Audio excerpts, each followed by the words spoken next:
Hey friends, and welcome back to the channel. If you hear birds chirping and squirrel noises and all of that, it's because my kitty cat watches TV. Anyways, welcome to the channel, Injection Day Prep. Welcome to you've decided to take your health into potentially your own hands and start a GLP-1. My name's Rhonda. I am a type 2 diabetic. I've been on a GLP-1 since September of 2024, and I am down in total from 50 pounds down naturally to an additional 45 pounds with the GLP-1, 94 pounds since 2022. So with that said, I'm interrupting this video because I am currently editing it, and let me just tell you, the lighting was so horrible and horrendous because it was dark, or it was wonky outside, and I turned on my kitchen light right above me, and it's like a yellowy light. It's horrible. So I'm sitting here and I'm watching it, and I'm like, okay, I know I hadn't slept that great, but the bags look intense, and I promise you it's lighting. I have no lighting going on right now, so you can see the kitchen lighting done did me dirty. I know that a lot of you guys have decided to either talk to your physician, your endocrinologist, or even join the telehealth that I recommend, which is LEMD. And of course, I always keep that linked in my link tree for y'all. And you've decided it's time. So whether you are dealing with PCOS, you're dealing with perimenopause, menopause, whatever it may be that has led you to a GLP-1, we're going to talk about it. All right, so let's talk about your new journey. So whether you have gotten you're on Mounjaro, Zepbound, Wegovy, Ozempic, if you are on compound, semaglutide, or tirzepatide, it doesn't matter. It doesn't matter if you're microdosing or whatever. These are going to be tips for everyone, all right? My biggest thing that I can tell you all is to do a day before an injection day prep. What does that mean? Hydrate. I'm not trying to sell you guys on stuff. I'm just telling you what's helped me in this journey. Hydration. This is a 40-ounce Hydro Jug. I swear by it. I love it. I also have a 40-ounce Yeti. Get whatever 40-ounce helps you get your water down. With a straw, without a straw, whatever, just get your hydration in.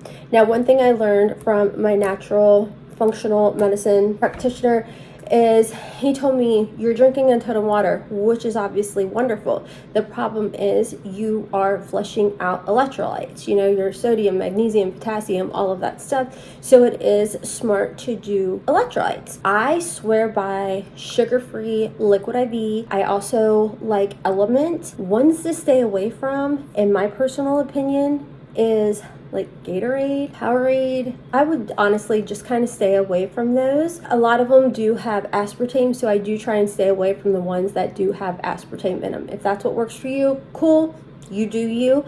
I'm just saying my personal and what was recommended to me. You can even go very, very natural with getting your electrolytes and balancing your electrolytes by just doing simply water, apple cider vinegar, or lemon with a pinch of Celtic salt. I like using my sugar-free liquid IVs as like a treat. So you do you, but always make sure to at least, in my opinion, get 2 40-ounce waters in, of full water, before you bother with the electrolytes. I will do 2 of these, then I will do an electrolyte, then I will go back to drinking my water. Water and hydration is super important. Keep in mind with these medications, you don't want to cause, especially if you're a type 2 diabetic or even a type 1 diabetic on a GLP-1, you don't want to cause any additional stress or strain on your kidneys. As a diabetic, our kidneys are already something we have to really take care of. So hydration is key. Next, protein. A lot of people, Rhonda, how much hair have you lost? Do you lose a lot of hair on your GLP-1 through this whole, well over a year?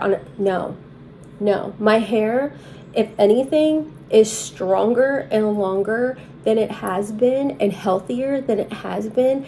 And it's because even though I was still eating low carb prior to starting a GLP-1 because I was diagnosed in 2022 with type 2 diabetes, I didn't change my diet. But I feel like the GLP-1 and of course I do other peptides, has helped with the inflammation.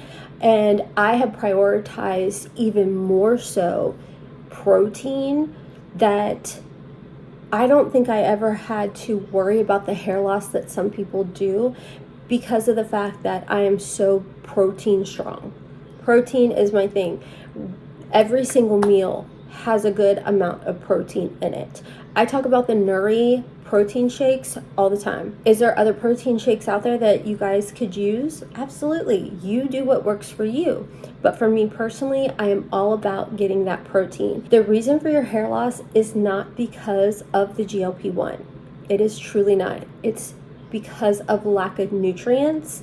And when your body isn't getting the nutrients that it needs, it's gonna take from where it can get the nutrients to feed the rest of the body that needs to be fed. So the first thing that people are noticing is hair shedding, hair loss. Get your protein in. Some of you guys have asked me, Rhonda, how do you know how much protein to get in a day? I always recommend going to the TDEEcalculator.net. I'll have it linked in my description box for you guys. Go there and put everything in. I personally do not want under 80 grams, and that's really low for me. I do work out several times a week. I do resistance training, I do weights, and I do cardio. So for me, I like to have upwards of like at least 120 grams minimum of protein. But on the days I'm not working out, that's when I go a little bit more lax, if you will. Those are the two big things: hydration and prepping your body for protein, especially the day before injection day. It's the day we're doing the injection. One, if you are pulling it yourself from the vial, read, pay attention to your prescription. Notice what your doctor has put on your medication. Units are simply telling you how much you need to pull in order to get, say, 2.5 milligrams of tirzepatide. I've also saw people say, do I eat before I inject? Yeah. There's nothing wrong with that. For me, most of the time, my morning consists of, I am not a breakfast eater. I'm not like first thing I wake up and I'm like ready to eat. Never been that person. However, that's not good. So the first thing I do is I grab a protein shake, and then maybe like a Baby Bell cheese. Then I take my injection and of course start my water intake. I have to recommend is do not pull your medication out of the refrigerator, draw it up, or get your pen and go right in using it. It's cold. It's gonna sting. I let mine sit out sometimes up to an hour to get to room temperature, and I will even take my pen and rub it in my hand. I don't know, but in my head, the warmth of my hand is going to make the medicine in there a little bit warmer. So, but yeah, definitely let it sit out to room temperature, and that way it's not going to be stingy or anything. What days do I recommend you take? I think this is going to vary from person to person on your particular injection day. For me personally, I have made Thursdays my injection day. Reason being, going into the weekend is when your medication is going to be at the highest part, and depending on your milligram. I personally use an app called Shotzi, and I will put that in my description box, but it's really nice because it does keep track of your medication for you, the dosage you put, what side you injected it on, or the location, and it tells you day by day the milligram that is in your body at any particular time. I think it's pretty cool. Do you have to have it? No, but it is something that I have found helpful. There's probably others out there, I honestly don't know, but that's what I use and I like it. But for me, I inject on a Thursday, so that way by the time the weekend rolls around, the milligram in your body is a little bit higher to make it easier to not be so tempted, if you will, when it comes to maybe the treats or something that are going to be in front of you. Here's the deal with me. I'm a type 2 diabetic, but my family isn't. So I'm not going to make my family not have foods that they want just because I have type 2 diabetes. I don't think that that's fair. I don't expect my family to eat a certain way just because I have to. But I'm just saying it is nice that if the temptation is around, my Mounjaro is in my body high enough that I'm pretty good with not being bothered by temptation. Let's talk your weekend. What do you maybe noticing? Some will notice constipation. What I can tell you, hydrate, take your liquid IV, and I will recommend supplements, which Mago 7 is one that I've helped a lot of people with that are on the same journey. They're like, look, I know this is TMI around it, but I'm struggling. What's going on? I'm constipated. Okay. Because you have to remember, this slow down your digestive tract. So constipation is something that can definitely happen. And if you're not getting enough fiber or just enough hydration in general, it can happen. I will link for you guys down below the Mago 7 that I do recommend. I would not particularly say take the full dose that they recommend. Maybe start off with one and chug a lot of water, because you don't want to be sitting in the toilet when you're trying to work your 9 to 5. You know what I mean? So that is something that can happen. You may not notice it the first week. It may be a couple months in. Another thing that I noticed the first week, and that was my food noise quieted down. What I will say is this medication does help that part of your brain that does kind of obsess over food. And probably by the end of the first week, maybe second week, it had me in tears, because for once I kind of felt normal. I didn't feel the need to binge. I didn't feel the need to gobble down all my food. Like, it's okay. It's going to be there if I put it in the fridge and come back to it. I don't have to take it all out right now, you know?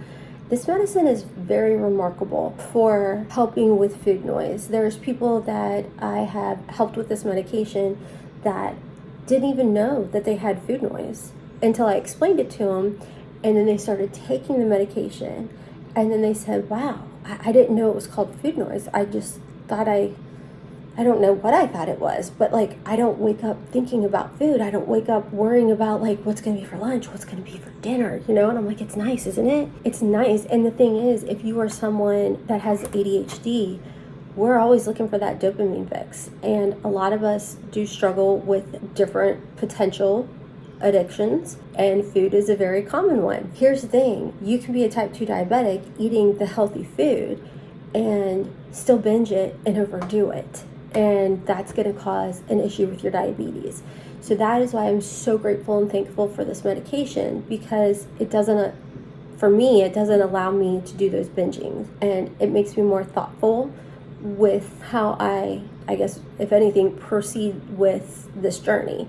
Instead of living to eat, eating to live. That is huge. Because before, I was very much I lived to eat kind of person. Like, happy dance, you know, that kind of thing. And now I'm like, I'm eating to nourish my body, to fuel my body, to help my body.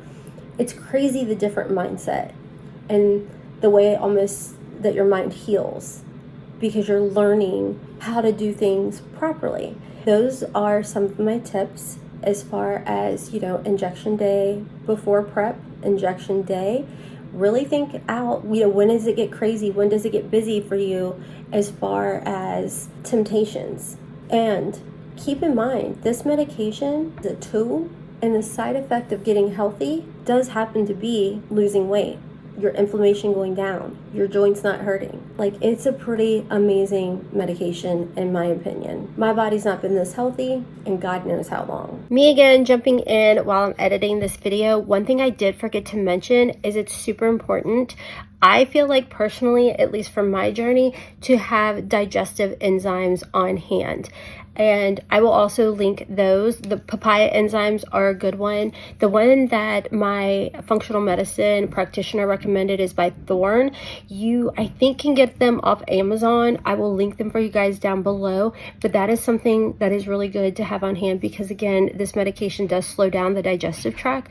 And so if you can do something to help enzyme-wise to take while you are eating and everything with your meals, you're going to find it really beneficial. So I will link both of them for you guys down in the description box along with everything else. Okay, back to the video. Anyways, if you have more questions, I'm always happy to help. I will continue making these videos. I kind of touched base before that when I started this journey, I mentally wasn't there to be able to discuss it as openly and candidly as I am now, because people are hateful. I was already mad at my body for not being able to fix fix itself. Now I'm like, no, I want to help others. And if you are interested in, because of your PCOS and you want to microdose it, I get my NAD plus the glutathione, the peptides and everything, LEMD. You can also get the GLP-1s there if you want. It's all in my link tree. So I will put the Mago 7 for constipation down there in my description box for you guys, and any other information. Anyways, I hope you guys found this video helpful, and I will be back with more helpful content. Until next time, kisses from Kentucky. Keep it cool with you. I feel like breaking rules on the edge, looking out with no parachute. You know I'm dreaming about us too.